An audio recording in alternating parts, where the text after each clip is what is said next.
The ancient computer files opened with a soft blue glow that filled the council chamber. Pictures and documents appeared in the air above the round table like magic. The council members leaned forward, trying to understand what they were seeing.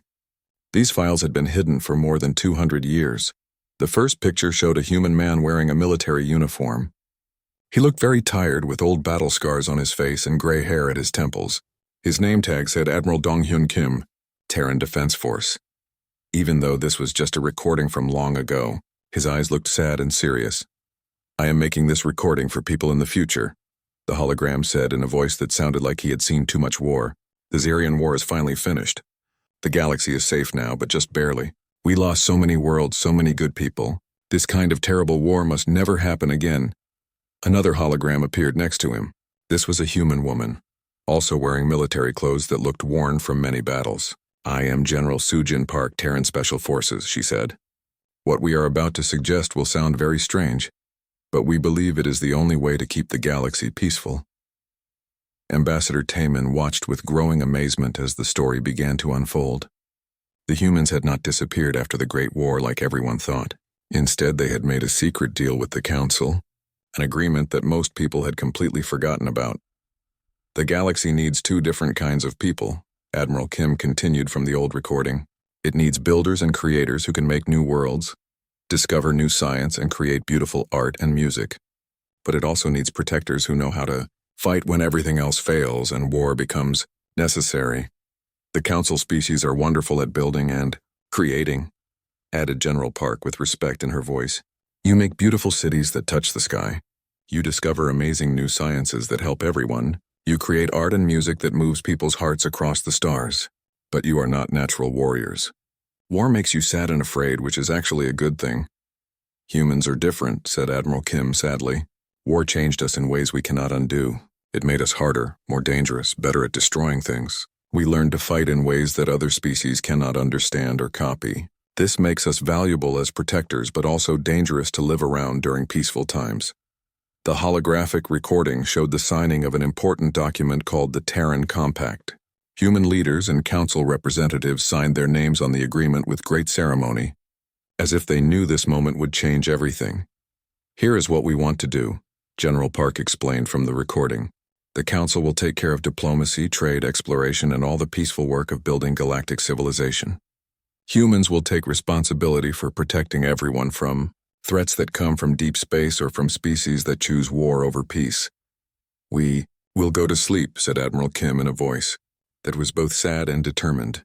"Not regular sleep, but cryogenic suspension that will keep us alive for centuries. We will build a hidden base very far from normal space routes. If the Council ever faces a threat they cannot handle alone, they can wake us up." Counselor Yoon Seo paused the recording with shaking hands. "This is incredible," she whispered. "Humans have been sleeping somewhere in space for 250 years, waiting for us to need them?"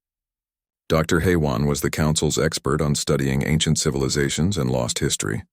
She was looking through other files with wide eyes. "According to these records, the human fleet is located at coordinates they call the Sleeper's Gate. It is hidden in the empty void between galaxies, where no one would ever think to look." "How many humans are there?" asked Taemin, almost afraid to hear the answer. Dr. Haewon checked the numbers 3 times to make sure she was reading them correctly. Her voice was full of wonder and disbelief.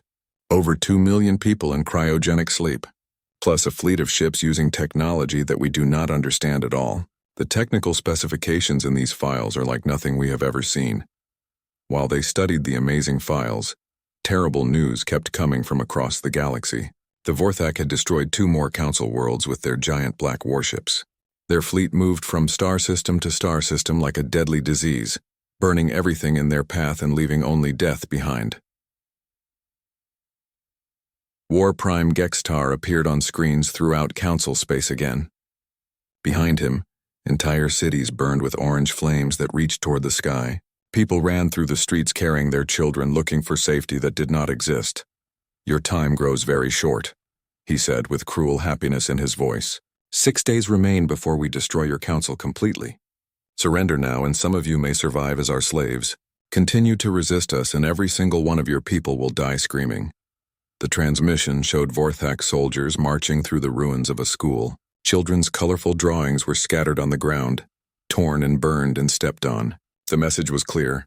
No one would be spared, not even the smallest and most innocent. "We have to try to reach the humans," said Taimin with determination. "It is our only chance to save everyone." "The journey will be very dangerous," warned Admiral Keplan. "The coordinates are far beyond any space that has been explored. We will have to travel through hyperspace routes that have never been mapped by anyone, and the Vorthak have patrol ships watching for anyone trying to escape." "We'll go," said Taimin without any hesitation. "Is too dangerous for an ambassador," protested Counselor Yun Seo with worry in her voice. "It is too important for anyone else," Taimin replied firmly. "If these humans are really out there sleeping and waiting, someone needs to convince them to help us. That is what ambassadors are supposed to do." Dr. Heywan volunteered to join the dangerous mission. "The human technology described in these files is completely different from anything we use today. They may need help understanding how much the galaxy has changed since they went to sleep so long ago." They prepared for the journey as quickly as possible. Their ship was loaded with supplies and the most advanced navigation equipment the Council owned. The route to the Sleeper's Gate required jumping through hyperspace many times, using ancient human navigation beacons that had been silent and forgotten for centuries. As their ship prepared to leave Nexus Prime, another Vorthak transmission arrived that made everyone's blood run cold. This time, War Prime Gextar was standing in what looked like the remains of a hospital. Broken medical equipment lay scattered around him like the bones of dead animals. "Your healers tried to save lives," he said mockingly, kicking a child's stuffed toy across the floor. "They failed completely, just as your warriors will fail. We are superior to you in every possible way. Submit to us now, or join all the dead people who thought they could resist the Vorthak Empire." The ship carrying Taimin and Dr. Heywan jumped into hyperspace, just as Vorthak patrol ships detected them on their sensors. They escaped by only a few seconds, racing through the strange blue-white tunnels of faster-than-light travel toward coordinates that might lead them to humanity's sleeping guardians. The journey through hyperspace took 18 long hours.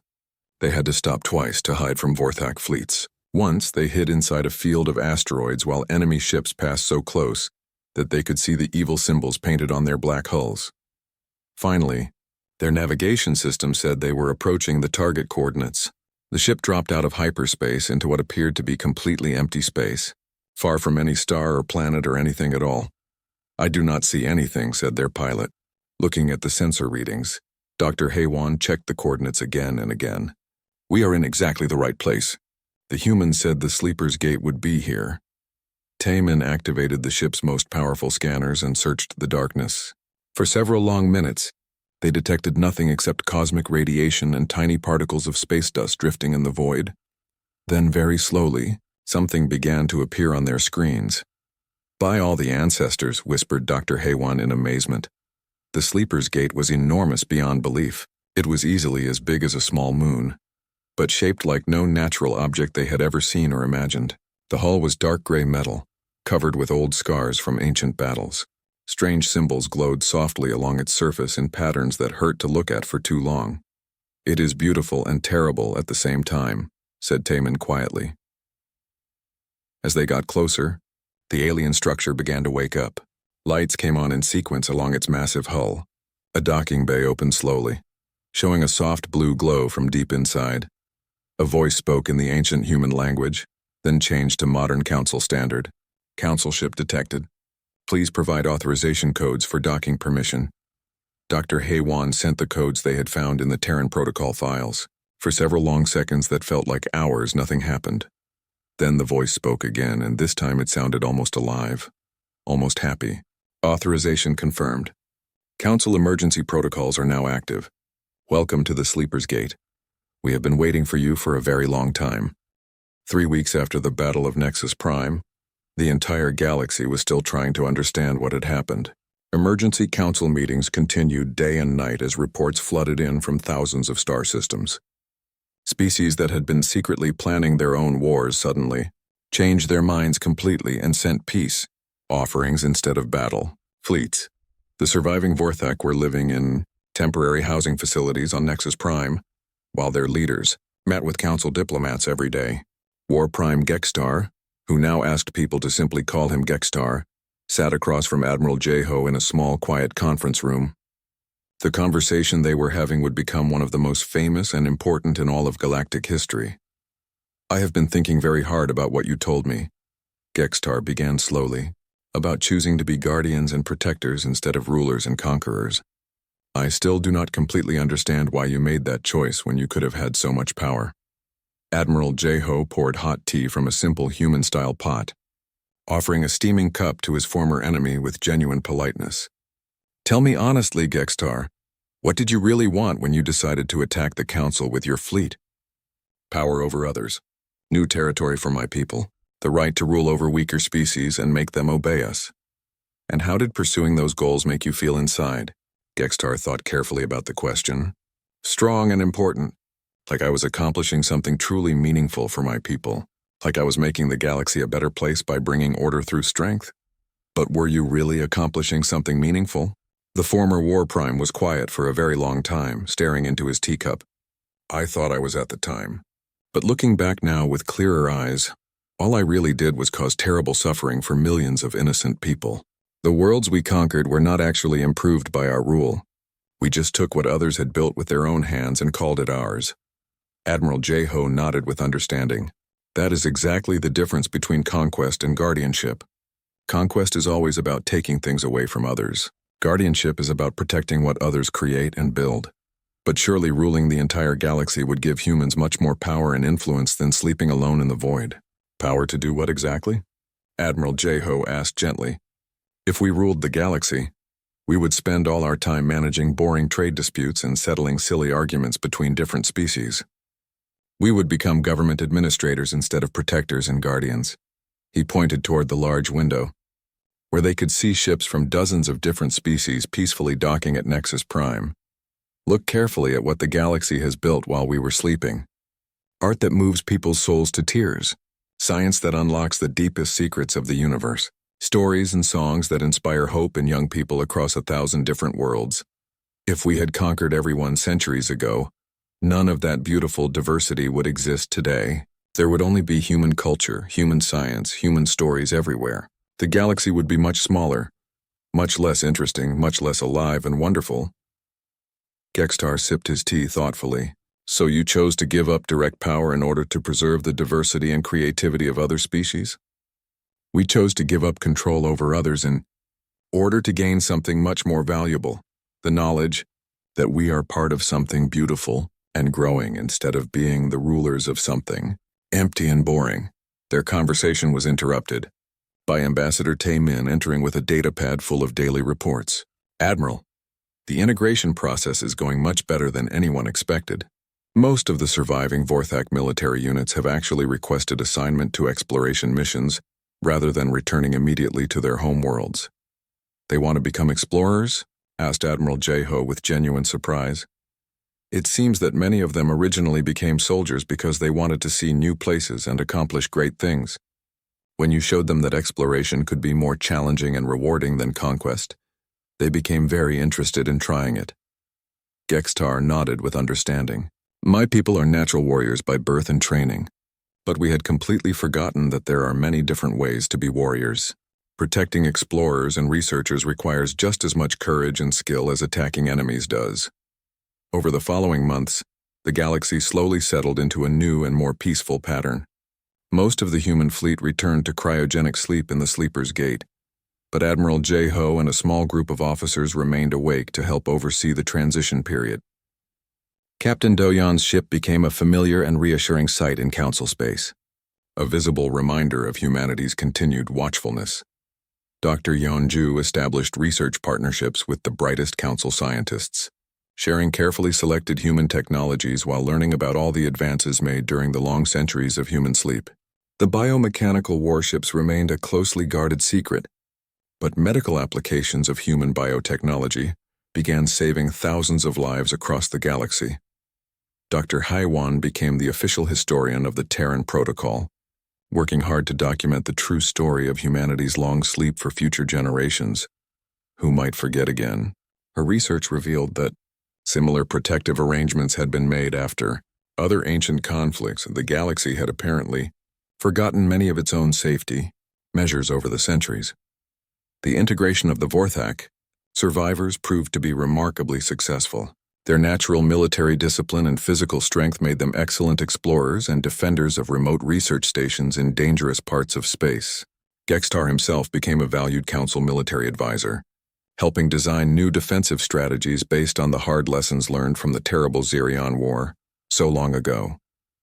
But perhaps the most significant change was in the minds of people throughout the galaxy. For the first time in many centuries, everyone felt truly secure and safe. Aggressive species looked at the wreckage of the mighty Vorthak fleet and decided that peaceful diplomacy was much more attractive than warfare. Ambassador Taimin found himself busier than ever before, negotiating peaceful solutions to conflicts that might once have led to destructive wars. "It is truly amazing," he told Counselor Yun Seo during one of their regular meetings, "how much easier diplomacy becomes when everyone knows that violence is not really a practical option anymore." "The humans did not just defeat the Vorthak in battle," she replied thoughtfully. "They reminded the entire galaxy that some lines should never be crossed, and that there are always consequences for those who try." 6 months after the battle, Admiral J-Ho prepared to return to cryogenic sleep. His work was finished, the crisis was completely over, and the galaxy was at peace once again. The time had come for humanity to return to their long dreams. He stood in the observation deck of the Sleeper's Gate, looking out at the distant stars with Captain Do-yeon and Colonel Min-ho. Soon most of them would return to their sleeping pods and dream of peace for another few centuries. "Do you think we will be needed again someday?" asked Captain Do-yeon quietly. "Almost certainly," Admiral J-Ho replied honestly. "Intelligent species seem to make the same mistakes over and over throughout history. Someone will always think they can conquer the galaxy through superior force and violence, and we will be here to teach them otherwise," added Colonel Min-ho with quiet determination. "Not just teach them," corrected Admiral J-Ho gently. "Protect everyone else from them. The council members, the traders, the artists, the teachers, the children playing happily in schoolyards on distant worlds. They are all counting on us to keep them safe from those who would do them harm." Captain Do-yeon would remain awake with a small but powerful fleet, serving as humanity's visible presence in council space. The rest would return to sleep, but their dreams would be filled with protective vigilance. The Admiral's final message to the galaxy was broadcast from Nexus Prime as he prepared to return to suspended animation. "We return to our rest now, but we are always watching and listening. The galaxy is vast and full of incredible wonders because many different species contribute their unique gifts to our shared civilization. To those who might someday think about threatening the peace we have all built together, remember this day clearly. Remember the Vorthak fleet that came to conquer and stayed to become friends. Remember that humanity sleeps lightly, and our dreams are always filled with memories of what we have lost and what we will do to protect what remains. Build your beautiful cities, explore strange new worlds, create art that moves people's souls, discover science that unlocks the mysteries of existence. Teach your children to dream of better futures for everyone. We will be here in the darkness between the stars, making sure those dreams can safely come true." Ambassador Tae-min watched the transmission from his office on Nexus Prime. In the corner of his computer screen, a small status indicator showed the current condition of the Sleeper's Gate. Monitoring, ready, vigilant. Outside his window, ships from dozens of different species moved peacefully through space. Children from many worlds attended schools together and played together. Artists shared their work across vast distances. Scientists worked together on projects that would benefit everyone in the galaxy. War Prime Gextar stood on the command bridge of his massive flagship, looking out at Nexus Prime with deep satisfaction.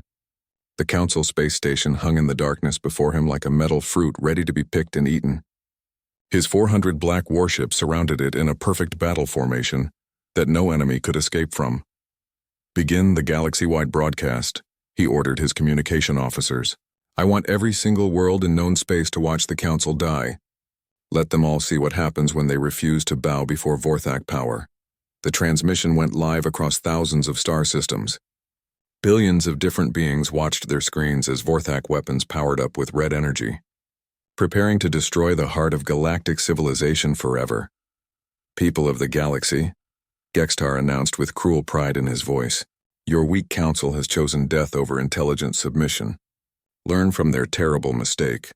The Vorthak Empire is your future now. Resistance is completely useless and will only bring you pain. His victory speech was suddenly interrupted by confused and worried reports from his sensor operators.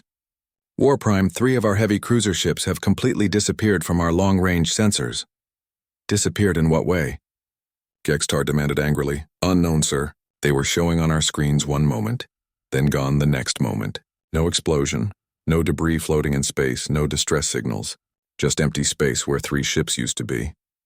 Gextar felt the first small hint of worry creep into his mind. Send a patrol group to investigate immediately. Before his patrol ships could even begin to move, 6 more Vorthak vessels vanished from the sensors completely. This time, one of them managed to send a very brief, terrified message. We are under attack by unknown forces using impossible technology. Then only silence. All ships, activate full battle alert status immediately, Gextar commanded with growing concern. Enemy vessels are in this area using some kind of advanced cloaking technology we have never seen before. That was exactly when the human fleet decided to announce itself properly. Captain Doyan's ship, the HSS Retribution, appeared directly above the Vorthak flagship like a ghost becoming solid. It seemed to materialize out of completely empty space, as if it had been invisible until this very moment. The ship was half the size of Gextar's enormous dreadnought, but something about it made the Vorthak commander's blood turn cold with fear. The human ship looked alive in a way that was deeply disturbing. Its hull moved and shifted like breathing skin. Weapons that looked like organic tentacles slowly extended from hidden ports along its sides. Most frightening of all, the ship seemed to be watching him with sensors that looked disturbingly similar to living eyes.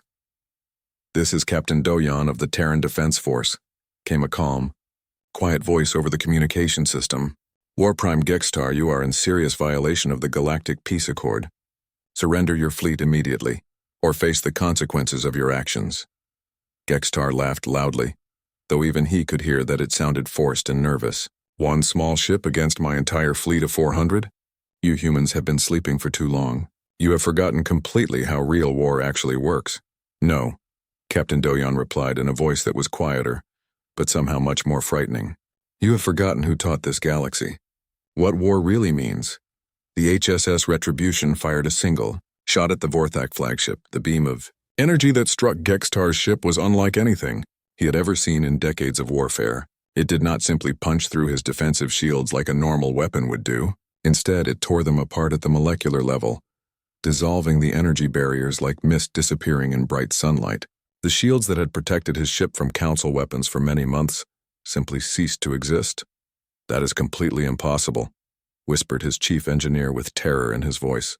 Our shields are the strongest defensive technology in the known galaxy. Not anymore, said Captain Doyan simply. More human ships began to appear throughout the Vorthak, battle formation like deadly shadows coming to life. They moved faster than anything that size should be able to move, dancing between the alien vessels with impossible grace and speed.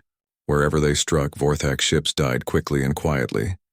But the humans were not simply destroying their enemies like normal warriors would do. They were hunting them with terrifying precision and intelligence.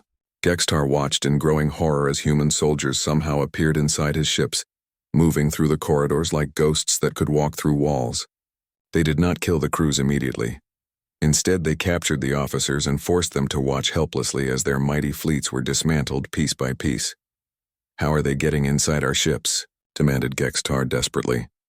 His security chief was pale with absolute terror. Unknown, sir. They seem to be entering through microscopic holes in our hull armor. Our sensors cannot detect them at all until they are already inside and moving freely through our ships. Colonel Minho's voice came over the communication system, speaking directly to the Vorthak commander with casual confidence. Your ships are large and impressive looking, but they are very poorly designed for actual combat. Too many weak points that you never noticed. Too much dependence on brute force instead of real intelligence and strategy. On the main display screens, Gextar could see human soldiers moving through his fleet like a deadly plague. They wore armor that seemed to flow around their bodies like liquid metal that was somehow alive. Their weapons changed and adapted to each defensive measure his people tried to use against them. Dr. Yanju's biotechnological weapons were perhaps the most terrifying part of the human attack. Energy beams that learned from each shot they fired, becoming more deadly and effective with every strike. Hull-eating microscopic organisms that became more aggressive and hungry.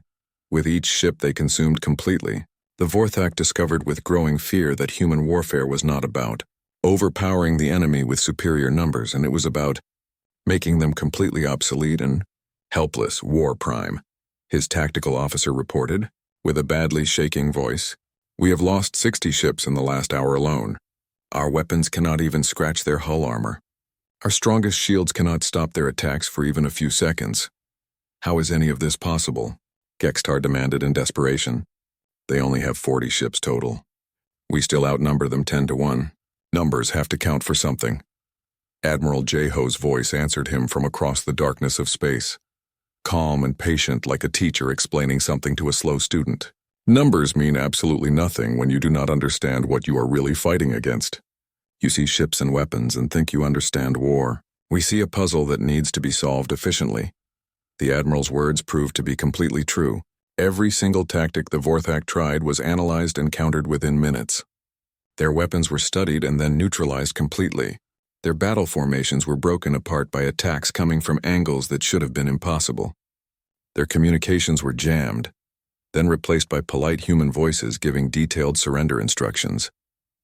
We are what happens when a naturally peaceful species is forced by circumstances to become monsters, Admiral J-Ho explained calmly as another dozen Vorthak ships fell silent and drifted helplessly. We are humanity's gift to those who make the mistake of threatening our friends and allies. The battle continued for exactly 6 hours, but it was never really a battle in any traditional sense. It was a careful demonstration of superior technology and tactics. The humans took apart the Vorthak fleet with surgical precision, destroying their ability to fight while keeping most of the alien crews alive and unharmed. Gextar found himself trapped on his own flagship, watching his mighty armada being reduced to floating scrap metal and surrender broadcasts. His ship was boarded not by violent, angry invaders but by polite human soldiers who treated his crew with professional courtesy while systematically dismantling all their weapons and defenses. I do not understand any of this, he said when Admiral J-Ho appeared on his command bridge in person. The human leader was physically smaller than Gextar, but his quiet presence somehow filled the entire room with calm authority. What exactly do you not understand? Admiral J-Ho asked with genuine curiosity. You could have conquered the entire galaxy centuries ago. Your technology is clearly far superior to anything we possess. Why did you choose to sleep in the darkness instead of ruling over everyone? Admiral J-Ho thought about the question seriously for several long moments. Conquest is actually quite easy, War Prime. Any species with enough ships and weapons can conquer their neighbors through superior force. Building something truly worth protecting is much more difficult and requires different skills entirely. He pointed toward the main view screen, which showed Nexus Prime still floating safely in space, undamaged and full of life. The Council creates new things, explores unknown places, discovers amazing secrets of the universe. They make beautiful art and moving music and inspiring stories.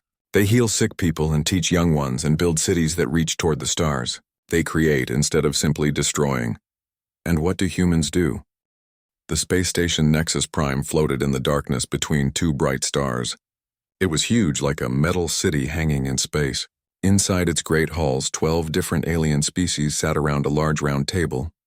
They came from different worlds with different colors of skin and different ways of speaking. But today they all looked scared. Ambassador Tae-Min from the planet Altair watched the big screens with fear growing in his chest. 3 different worlds were being attacked at the same time. The pictures showed giant black spaceships flying through the sky like angry metal birds. Red laser beams shot down from the ships, cutting through buildings like they were made of paper. Cities burned with orange flames that reached toward the sky. People ran through the streets, screaming for help that would not come. The attacking ships belonged to something called the Vorthak Empire. These aliens looked like giant beetles covered in black metal armor. They had lived far away on the edge of known space for many years. Nobody had heard much from them. Nobody expected them to suddenly attack 3 worlds at the same time with hundreds of warships. Counselor Yoon Seo spoke in a shaking voice. She was blue-skinned and normally very calm, but today her hands trembled as she held her datapad. The colony on Kepler 442b is not answering our calls anymore. The last message we got was people screaming. Then nothing but silence. Another council member added more bad news. Proxima Centauri C has also gone quiet. They sent one distress call asking for help. After that, we heard nothing. Timon felt sick to his stomach. Millions of people lived on those planets. Farmers growing food, teachers in schools, children playing in their yards. All of them were now either dead or running for their lives from metal monsters. The main screen in the council room flickered and changed. A new image appeared that made everyone stop talking. It showed a massive alien wearing black armor that seemed to eat light. His face was hidden behind a metal mask with glowing red eyes. When he spoke, his voice was cold like winter wind. "I am War Prime Gextar of the Vorthak Empire," the alien said. Each word echoed in the quiet room like thunder. "Your 3 worlds now belong to us. Your people will serve us or they will die. This is not something we will discuss or argue about." All the council members stared at the screen. Some whispered prayers in their own languages.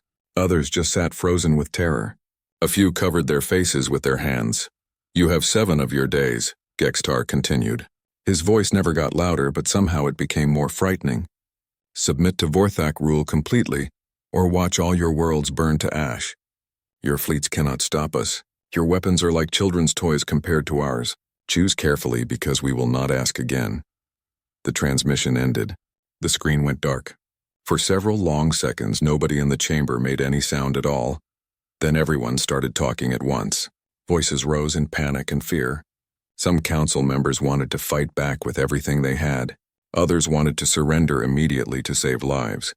A few suggested running away to distant star systems where the Vorthak might not find them. "Order! Order!" shouted the council speaker, banging his long ceremonial staff on the metal floor. "We must think clearly and make smart decisions." Timon stood up slowly. He was young for an ambassador, only 30 years old, but he had studied the history of the galaxy more than most people. "What do we know about how strong their military is?" he asked. Admiral Keplon was in charge of defending council space. He activated his computer pad with shaking fingers. The numbers that appeared on the big screen made everyone feel much worse. "Their spaceships are 40% larger than our biggest warships.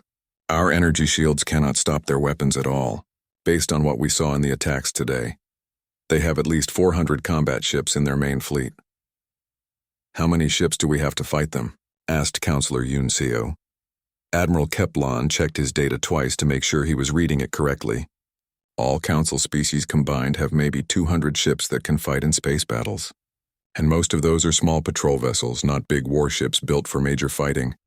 The silence came back, heavier and more frightening than before. Everyone understood what these numbers meant. The Vorthak could destroy the entire council fleet and still have more than half their ships left over to attack planets. "There must be something we can do," said Timon desperately. "Some weapon we forgot about or some old ally we can call for help." And very old council member named Rickstar slowly raised one of his 4 thin arms. He was ancient even by his species' long-living standards. His memory went back further than anyone else in the room. His voice was soft and hard to hear. "There is one possibility," Rickstar said carefully, "something called the Terran Protocol." Many of the younger council members looked confused. They had never heard these words before. Some checked their computer pads but found nothing. "What is the Terran Protocol?" asked Timon with hope in his voice. "I do not remember all the details," Rickstar admitted sadly. "It was created after the Great Zerion War more than 200 years ago. The information files are sealed and locked. I only remember that it was made for emergencies exactly like this one." Counselor Yunseo quickly searched the computer systems. "I am looking in our information storage now. The Terran Protocol files do exist, but they are locked tight. Opening them requires every single council member to vote yes. No exceptions." "Terran," repeated Timon thoughtfully. The word felt important somehow. "That means it has something to do with Terra, which was the human home planet. But humans disappeared centuries ago after the Zerion War. Everyone knows that." "Maybe they did not disappear completely," suggested old Rickstar quietly. "Maybe they just went somewhere else and waited." The debate continued for many hours. Some council members wanted to try talking to the Vorthak, hoping to make a deal. Others wanted to start moving people away from important planets before the attacks got worse. But as more reports came in from the destroyed worlds, it became clear that talking would not work. The Vorthak were not interested in deals or agreements. They wanted complete surrender, or complete destruction of everyone who refused. There was no middle choice, no room for negotiation. These old files might tell us about weapons or allies we forgot about, said Taemin. It cannot make things worse than they already are. What if opening those files causes problems? Asked another council member nervously. What if there is a good reason they were locked away? Things cannot get much worse than they are now, replied Councillor Yoon Seo grimly. The Vorthak will kill us all in 7 days unless we find help somewhere. The vote was called.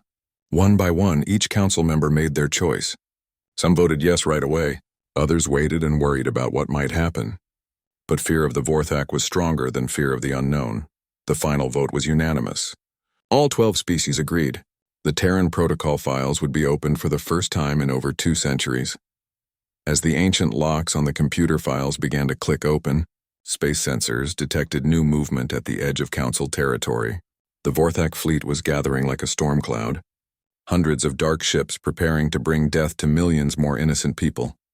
Taemin stared at the sensor readings showing enemy ships and wondered if old computer files could possibly make any difference. The Vorthak seemed impossible to stop. Their ships were bigger, their weapons stronger, their army larger. But something deep in his mind whispered that humans had fought in the Xerian War. That war had almost destroyed the entire galaxy. If humans had survived that terrible conflict, maybe they had learned things that other species never discovered. Maybe the Terran protocol was not just a collection of old files gathering dust. Maybe it was a key to something much more important and powerful. The file locks opened with a soft electronic sound that seemed very loud in the completely silent chamber. Soon they would learn what secrets humanity had left behind in the darkness of space. The docking bay inside the Sleeper's Gate was bigger than most Council spaceships. As Taemin and Dr. Haewon stepped out of their small vessel, they found themselves in a huge room filled with soft blue light that seemed to come from everywhere and nowhere. The walls looked strange, like they were made of living metal that moved very slightly as if breathing. Please follow the lighted path, said a gentle voice that came from speakers hidden in the walls. I am Area, Autonomous Response Intelligence Archive. I have been taking care of the Sleeper's Gate while the humans sleep. It is good to finally meet representatives of the Council again. They walked along paths marked by glowing lights through corridors that seemed to go on forever. Through clear walls, they could see enormous rooms filled with thousands of white sleeping pods. Each pod contained a human being, kept alive by cryogenic technology for over 2 centuries. The sight was both beautiful and sad. How many people are sleeping here? Asked Dr. Haewon with wonder in her voice. 2,147,836 humans, Arya replied with perfect accuracy. Military officers, scientists, engineers, doctors, and support workers. All of them volunteered to sleep so that the galaxy could stay peaceful. They gave up their normal lives to become guardians. They entered a control room filled with displays showing information from all across the galaxy. Area's sensors were apparently much better than anything the Council had ever built. The computer was already tracking every single Vorthak ship in real time, watching them move like deadly chess pieces. I have finished analyzing the threat, Arya announced in a calm voice. The Vorthak Empire matches what we call Historical Pattern 7. This means aggressive expansion combined with genocide protocols. Their technology is simple but effective. Their numbers are large but not overwhelming for us to handle. Can you really stop them? Asked Taemin hopefully. We can eliminate them completely, Arya said as if discussing the weather. But first we must wake up the command staff. Please step back to a safe distance. Strange machinery hummed to life throughout the enormous station. In the control room, several white sleeping pods began to glow brighter. Steam hissed softly as the cryogenic system shut down and started warming the frozen humans inside after centuries of sleep. The first pod opened with a quiet click. A man sat up slowly, blinking in the light like someone waking from a long dream. He looked young, perhaps 30 years old, but his eyes seemed much older and wiser. Strange thin lines glowed faintly under his skin. Some kind of body. Improvements that the Council had never seen before. Status. Report, he said in a voice that was calm but carried the weight of absolute authority. Fleet Admiral Jeho, Arya responded immediately. You have been in cryogenic suspension for 247 years, 3 months and 16 days. The Galactic Council is under attack by the Vorthak Empire. Proper Council authorization has been provided for full awakening protocols. Admiral J-Ho stood up with movements that were too smooth and too quick to be completely natural. Whatever changes had been made to his body made him faster and stronger than any normal human being. Vorthak, he repeated thoughtfully, as if remembering something from long ago. Beetle-like species from the galactic edge, known for using overwhelming force tactics and very poor strategic thinking. How many ships do they have? Approximately 400 combat vessels, Arya replied. They have already destroyed 5 council worlds and are preparing to attack the capital system within hours. Other sleeping pods were opening now. Captain Do-Yan came out of her pod looking around with sharp, alert eyes that missed nothing. Colonel Minho stretched casually, as if waking up from a normal night's sleep rather than centuries of frozen suspension. Dr. Yeonju immediately walked to a computer terminal and began reading data files with incredible speed. Honored council representatives, Admiral J-Ho said politely, turning to Taemin and Dr. Haewon. Thank you for activating the Terran protocol. We are sorry that it took this long for you to need our help. We thought humans were extinct, admitted Dr. Haewon honestly. Not extinct, just sleeping and dreaming. The Admiral's smile was not entirely friendly, and something dangerous flickered in his ancient eyes. We have been dreaming of war for a very long time. Sometimes dreams become very real. Captain Do-Yan was studying tactical displays showing the Vorthak fleet positions. Their ships are large but poorly designed for actual combat. They rely on thick armor and heavy weapons instead of speed, intelligence, or strategy. Typical Pattern 7 thinking from species that never learned better ways to fight. What is your estimated time to neutralize their entire fleet? Asked Admiral J-Ho casually. 72 hours maximum, replied Colonel Minho without any hesitation. 48 hours if we decide to skip the interrogation phase and just destroy them all. Taemin felt a cold chill run down his spine. These humans talked about destroying a 400-ship fleet like it was a small inconvenience, something they did every day. Either they were incredibly foolish and overconfident, or they were more dangerous than anything the galaxy had ever seen. You should see our ships before you worry too much, said Dr. Yeonju with a smile that was somehow more frightening than anger would have been. We have had 2 full centuries to improve and perfect them. The main display screen activated, showing the inside of a massive hangar bay. Taemin gasped in shock at what he saw. The ships looked alive, their hulls covered with what appeared to be living metal that shifted and moved like skin. They were smaller than Vorthak vessels, but something about them made every instinct Taemin had scream warnings of terrible danger. Leviathan-class dreadnoughts, explained Captain Do-Yan proudly. The hull is a biomechanical organism that can repair itself during battle and adapt to enemy weapons in real time. The smaller ones are Reaper-class stealth ships. They can become almost completely invisible and strike from any direction without warning. How is any of this possible? Asked Dr. Haewon in amazement. We learned from the Zarian War that traditional technology has strict limits, said Dr. Yeonju. So we stopped using traditional technology completely. Our ships are part machine, part living creature. Our weapons do not just destroy targets.